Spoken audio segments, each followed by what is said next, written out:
Have to get Duke to get him. All right, we're back, Mr. Go Byrd. on. All Let's right, get it Mike. going. We're up. All right, Mr. Byrd. We have $200,000 allocated into the bond for weather sirens, and I've asked Mike to kind of start putting that plan in forward, and he wants to give us an update, I believe it's 300. or free, I whatever. think it's 300. That's All right, we have come up with some issues. Last year, if you'll remember, we bought a weather siren, put it at the corner of Highway 80 and Old Highway 80.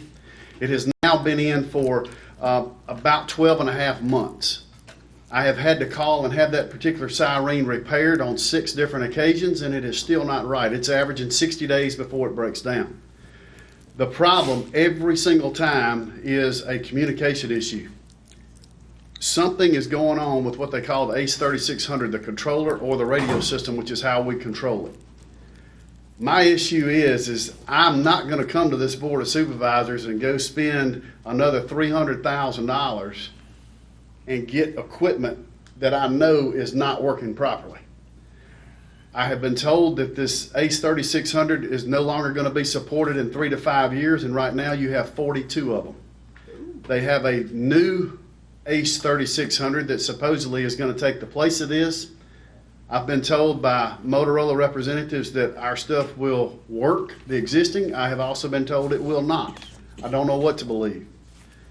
I have been in communications with some engineers with AT&T and C-Spire and Motorola and Federal and Wayland to find, is there a better solution to set our sirens off before you go and invest this money on something that may or may not be supported down the road.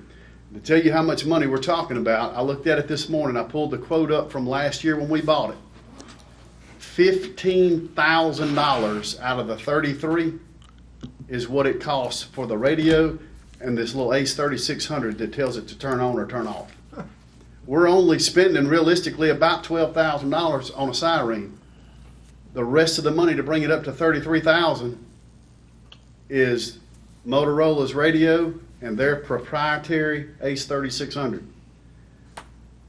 If you look that into $300,000, we've got about $150,000 to get 10 sirens, and the other $150,000, if you broke it up, would be to make them go off. There's got to be a better solution than what we have right now, and I have got lots of people looking at it. That's where we are. That's fine. I don't want to prematurely bring something to you and then 2 years down the road come to you and say, hey, it's not going to work, because they've already called me and wanted to sell me a $50,000 software package to set my sirens off that does nothing but gives me a beautiful GUI. The interface just looks good. We don't really care what it looks like. We want it to go off when they go off. On the last note of that, since we did our siren test on Monday, I have now got 4 active purchase orders to work on sirens, and Marty just sent me a text. We've got 3 more to go. On the average, those are anywhere from $1,200 to $1,500 a piece is what they're going to be. Extremely expensive. Who's working on it? It depends on what it is. We were being charged anywhere a little over $1,000 when batteries were bad. We went in and looked at that, figured out where they were buying their batteries, that that's what the real problem was, and now we're doing all that maintenance ourselves, and I can do it for $300. Who was doing it? Jackson Communications. Who does the maintenance now? It depends on what it is. Okay. If it is a battery issue or something that we can fix, we're doing it ourselves. If it's a mechanical problem with the siren, I've been using Marcus Buffington, who went to work for JCOM, but now he is back to work by himself.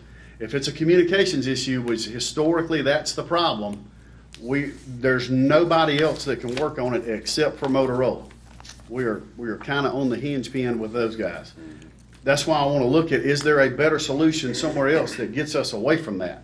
And I've got a lot of folks looking at that.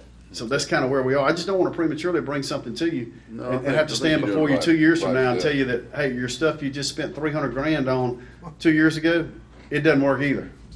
You got it right. So we're far enough ahead of this thing with the 3 years on the bond that I think we can get this going. And we obviously don't want to stretch it out 3 years, but I just didn't want you to think that we weren't doing anything. We're still pulling analytics on locations, and we'll be getting with you guys on that. So, Okay, sounds good. thank you.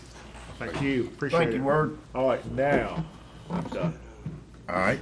Do we have a need to go into well, let me ask you, any other additional business? All right. We do not have a need for executive Perfect. I think Monday's gonna be Need a motion to the adjourn? personnel, so I don't know of any reason for us to do it. All right, Make a motion to adjourn? Daniel makes a motion to adjourn. We have Bob seconds. Any other discussion? All in favor? Aye. Any opposed? Motion passed. Adjourned till Monday morning. All right.